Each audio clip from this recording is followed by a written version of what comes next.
So the new Christopher Nolan film Oppenheimer is now out, and it's one of the biggest, well, second biggest film of the summer, since Barbie is really dominating the box office right now. But it still feels like a pretty big movie, and the IMAX theater that I saw it in was pretty packed theater, so the movie's still doing pretty well.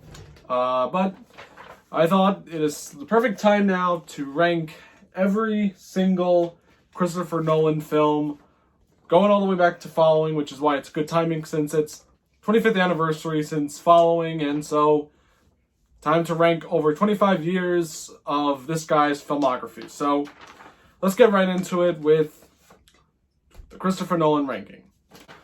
So coming in at number 12 as my least overall favorite Nolan film is Interstellar. Now, some people would put Following or The Dark Knight Rises, but Interstellar I just don't really like watching. And this is my third time watching it, and I still don't think it's that good of a film. It's just very convoluted. It's very dialogue heavy, which is most of his movies, but it's just, the movie always feels boring. And I feel like in almost every single Nolan film that I'm talking about, like the 11 others, are never really boring. They're always captivating you, but like Interstellar, I'm just always like dozing off because I can't pay attention to that all the times. I should mention though, I do think the effects are still stellar to look at. It definitely deserved the Oscars for all of its achievements in special effects because they're still really good. But the story isn't that interesting. That also could be due because I think Nolan this wasn't like, you know, like Inception or Tenet, where this was like a concept that he had like building up. Like this is something that he was just kind of like given, and he added some stuff in, and he just kind of like directed it. That's why like the movie came out like almost 2 years after The Dark Knight Rises. So maybe this movie, I think maybe he should have spent more time working on it with like the story. But overall, I feel like he also did it just because he loves 2001: A Space Odyssey. So when producers come to him, because I think the film was like mostly written by like a physicist. He's like, hey, you want to make this like space movie? And it's just like, wow, I'd love to make a space movie because I really love 2001: A Space Odyssey. So I'd really like to make a movie in space and make it like that. So that's what we're really just stuck with. Again, I do like some of the things. The effects are good. I do like the robot TARS. It's very different from the other robots that we got. And like, cause he's mostly like there. Probably like, I don't know, like the last time we were in a film where you had like a robot that was there besides Star Wars. So coming in at number 11 is very shocking, but Oppenheimer. I know, the film, people are saying, wow, this film is great, it's so intense. And look, I do think the film is good. I feel like 11 through 8, this is like a category of the Nolan films that I don't love, but I appreciate from like a lot of the filmmaking standpoints of it all. So Oppenheimer, I think all the actors are doing great. Especially, it's really good to see Josh Hartnett in a big film like this, because you hardly see him in things. So it's good to see him in something like this. And the effects, it's pretty impressive that there was no CGI used, and like the whole thing I'm trying to say is like whenever they're working on the bomb, it's like interesting, and then like you get to the stuff with Robert Downey Jr. I was kind of excited to see like Robert Downey Jr. in a Nolan film, but I thought that to me it disappointed on him being in it, because like that stuff actually kind of bored me a bit, because it's just the movie, like it's really like best when it's just them making the bomb. There's like a lot of moments where Nolan is saying like how this was like messed up that happens. And then like, yeah, some of the stuff I found kind of shocking that happened, and like that were said about the bombs, how they were used. So a lot of the film is shocking, but at the end of the day, it's just Nolan kind of warning us about nuclear war. And like right at the end, I was just kind of just rolling my eyes. Like, I'd rather just watch Superman 4: The Quest for Peace. Coming in number 10 is Batman Begins. Yes. again, these are the Nolan films. I don't dislike any of these. I appreciate them, but I don't really love them that much. Like, I don't really find myself going back to them that often. But Batman Begins, like, it's got really good casting. Christian Bale's Batman is really good. Michael Caine is great. Liam Neeson, this is probably, like, his second best performance since, like, Schindler's List. He's a guy whose career just kind of, like, fallen off, just doing action films. But this is a really good role. But the real problem with the film, it's just that it feels very different from, I feel like, really from the next two Dark Knight films. Because this movie almost feels like a Phase 1 Marvel movie at times. Like, you know, the ending, it's just, they gotta stop this device. Like, because when you look at Batman Begins, it's just a very run-of-the-mill superhero movie at times. Besides the opening, because you gotta that's why I appreciate it a bit, because Batman Begins is a film. It reminded us why we liked Batman, made him really cool again and not, you know, silly, which is why I do appreciate this film. And also another thing I don't think gets mentioned a lot is the miniatures are really good in this movie. Like that train, that's a miniature. Most of the city's like a miniature sets, and they're all really good to look at. And it's all seamless. It really, because he wanted to really like capture like a bit of a Blade Runner aesthetics with this film, and I think he definitely knocked it off with this film. But overall, it's not really good on plot or script, but I do really think as reinventing Batman and telling his origin story, I think it does do a good job. So coming in at number 9, we have The Prestige.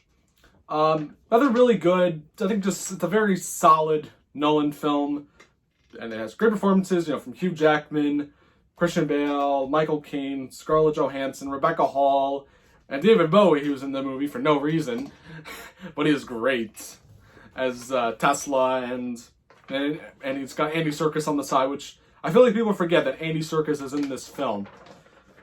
But I think it's just a really good movie about these like magicians that like are rivaling each other. It's kind of like Hugh Jackman's like obsession with like revenge and trying to like ruin Christian Bale's like magician character. And there's a lot of really good twists and turns. It's an interesting sci-fi story. And that's really about it. It's just a good, solid Nolan film, and I don't really have that much to add. A lot of people have said a lot about this film, and I just think it's good. It's a good story about clones. Coming in at number 8 is Memento. This is a pretty shocking one, because Memento always seems to be a bit higher on some people's list. And yet it is, but I just think this movie is pretty good at telling its story in backwards. And as the film, when you really do watch the film and see how it ends, it is pretty messed up, the story. But, you know, I just think it's not a film, again, I would kind of like rewatch. But Guy Pearce is really good in the film, and kind of wish like he would make another film with Nolan. But overall, Memento, it's a film I appreciate. So starting at number 7, we are kind of like going down to just my favorite Nolan films. All 7 of these I love. I would always love to go back to watch them. So starting at number 7, it's a very, very shocking one. And that is Following. Christopher Nolan's first feature film. Even though it's like an hour and 10 minutes, people don't really acknowledge that as like a true like film runtime. But who cares? Following, it's just I think it's a really, really good like not student film, but like as like a very like micro budget thriller. It's got a lot of like cool like twists and turns, and it's got just like a cool concept just about a guy who basically just stalks people on the streets of London and just gets basically into this whole mess. And it's just one of the most thrilling Nolan films ever made, and I really like all these actors, and I'm kind of sad like we don't see them ever again. Like the actor that plays the character of Cobb, who, yes, his name is Cobb, and later renamed one of his famous characters, Dom, with his last name Cobb in Inception. that actor never did anything else, and he's really good. Like, some of these actors, like, were turned up in, like, Batman Begins from what I saw. And I think, and also it does have Chris Nolan, who, if you don't really know any of them, if maybe you're in Britain, you would know him better. But here, we just probably would know him as one of the board members in Batman Begins and Dark Knight Rises, and he was the blind guy at the end of Dunkirk. He's in this movie, and he's really good. Overall, it's just got a really good, like, ending, and I think it's a really just fun, like, short, almost film.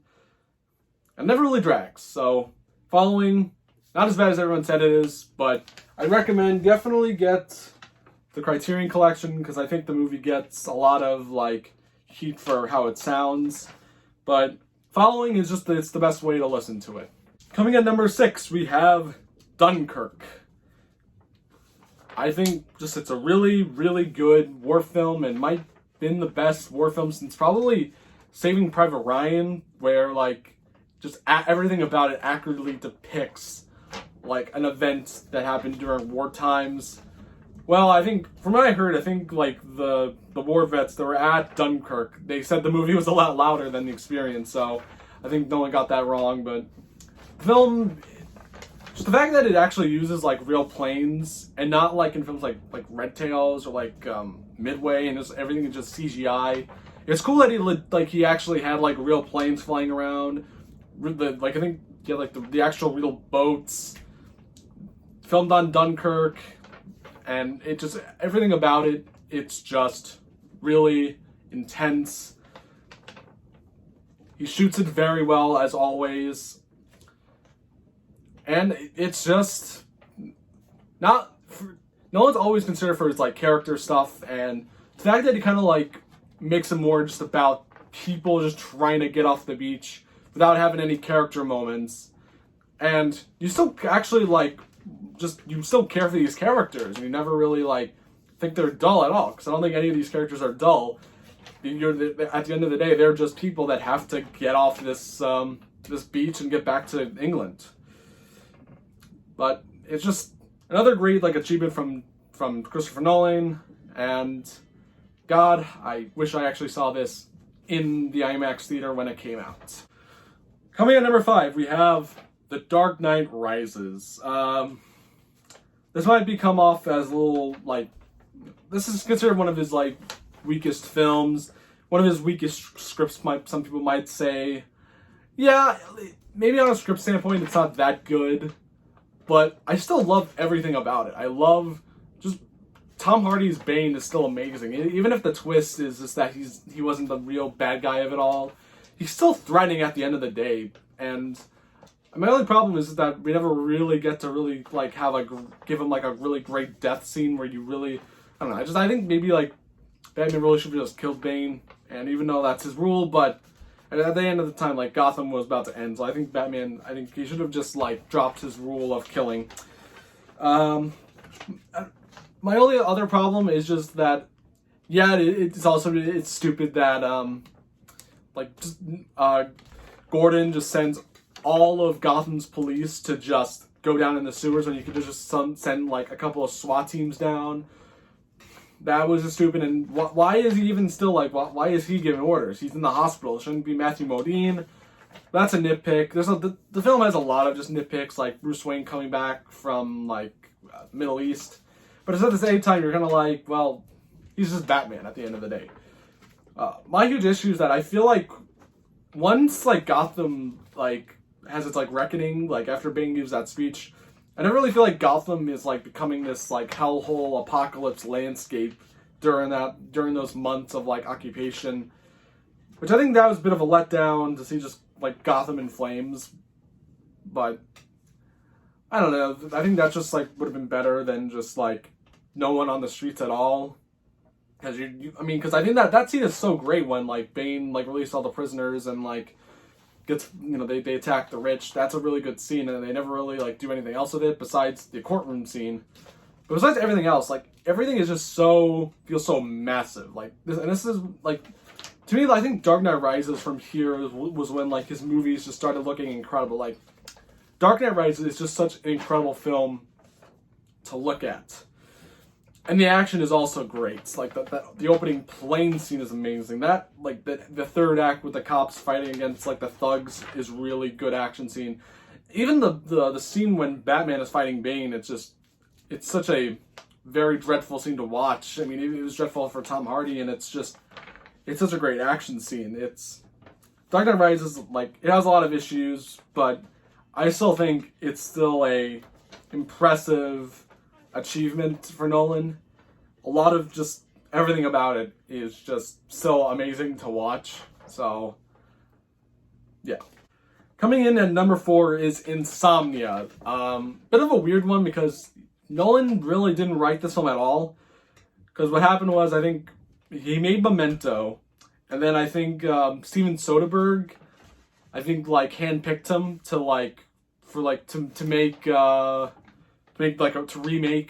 direct like the remake to like a Norwegian film that stars Stellan Skarsgård. I think it's written by the guy who did the original, but I don't know. But Insomnia, it's maybe his most underrated film. It stars Al Pacino, Hilary Swank, and Robin Williams, and they all do amazing jobs in this film. The performances are great, and it's just a great film about this, like, I think like an LA detective cop played by Pacino who has a dark past, and the whole film is him kind of like reconciling with the past and trying to just actually like to really just do the right thing in this case where he's being caught red-handed with a crime. And it's just a really good like redemption story for this character, and Robin Williams is also a great character too. This like very almost disturbing, but at the same time, he really just wasn't this like serial killer-esque guy.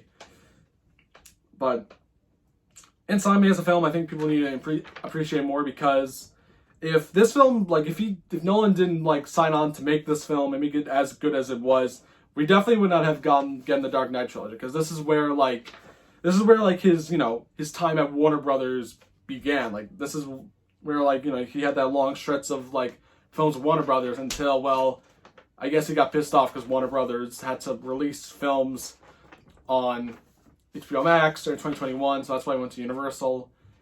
Even though at the same time, Universal is still like releasing films on Peacock, like Halloween Ends, and this year's Five Nights at Freddy's they're releasing on Peacock. So I don't know what Nolan is really thinking, but he can definitely be a strange guy at times. Funny enough that we were talking about his first film with Warner Brothers. Now, the third film on my list is the last film he made at Warner Brothers, Tenet.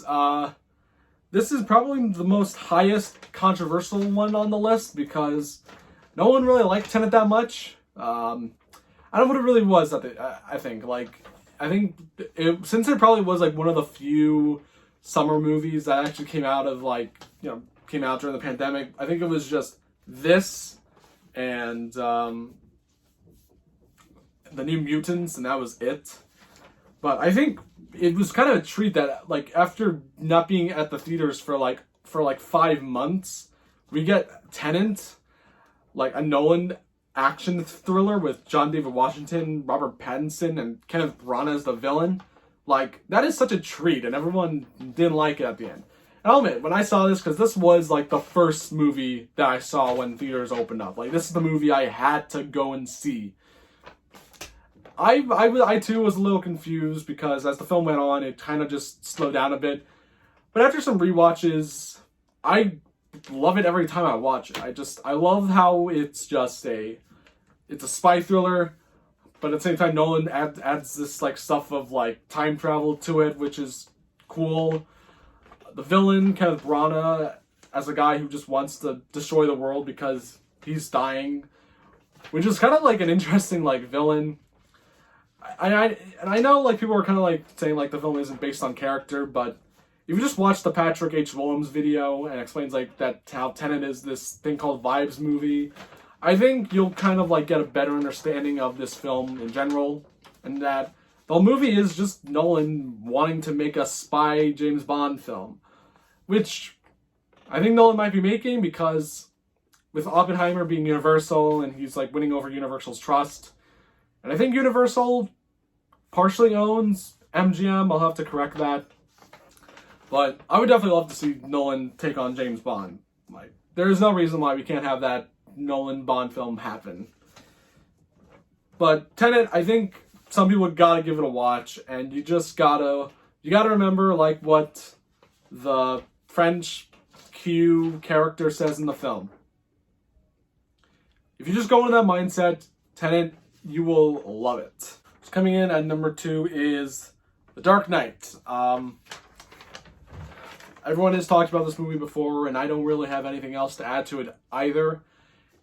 It's just a really good comic book movie, and it's one of the best comic book movies ever made, because I feel like what it does better than Batman Begins is, one, improve on the action, which was one of the weakest parts about Batman Begins, is improve on that, and actually have like good villains, and make the story more than just device that's gonna kill Gotham. Just tell a good, legit story and have like philosophy in it. And also just not make it a flat-out superhero movie. Give it some elements of crime to it. Because Nolan kind of talked about how much like the movie is really inspired from the movie Heat by Michael Mann, which I haven't seen yet. But that's part of the inspiration of this film, is Heat, because of the opening. But yeah, everything about this movie is just amazing. From Heath Ledger's amazing performance as the Joker, giving probably the best like supporting actor performance in a film ever. I mean, people might disagree. Some people just probably will agree because it is just such a phenomenal performance. But his performance is great. Aaron Eckhart as Two-Face is like, I think is really good. Even though not a lot of people talk about him, but his performance is good. And the cinematography, this is when like Nolan's films were becoming like less bland to look at, and they were more like visually stunning. And it really starts in that Hong Kong sequence when he like glides through Hong Kong. Great stuff, great film, and this is a film I haven't liked for a while, but when I kind of like watched all like Marvel films, this film really just sticks out more. This film, you always come back to it, and it never gets like tired to watch it. Because I feel like some of the Marvel films can get tired to watch, but this I will never get tired of just rewatching The Dark Knight, and just always still be blown away of just how greatly well written it is. So coming in at number 1 is a pretty obvious one. It's Inception. Inception, for me, I think out of all of Nolan's films and Nolan's like ideas of how to make his movies, making them like Star Wars in 2001, making them, like pulp adventure sci-fi stuff with like more art house, like deep thinking philosophy type films. It really all comes together here, because the ideas and the philosophy and the action and the spectacle of it all, I think, comes together really in this film better than a lot of movies. All the production design is just amazing. The hotel hall room spinning fight scene is great. The snow hill battle is great, which is one of his like just him making something James Bond like. The city like folding in on itself. Everything I think just comes together here greatly, and really also helps with just terrific performances from Leonardo DiCaprio, Marion Cotillard, Ken Watanabe, Tom Hardy. Everyone, I think, mostly does a great job in this film, and I think it's a Nolan film that is just perfect. And I sometimes think maybe it's a film that he just cannot ever recapture. And maybe that's a good thing or not. But Inception is just where it all fits with Nolan. And it's where I think all of his ideas of filmmaking truly come together in this film. So that was my ranking, guys. What's your ranking of Nolan? You're probably going to hate every spot I put most of these movies in. But thank you guys very much for watching this video. I'm going to be taking a little bit of a break from making videos, but when I come back, we're going to talk about Ninja Turtles. So yeah.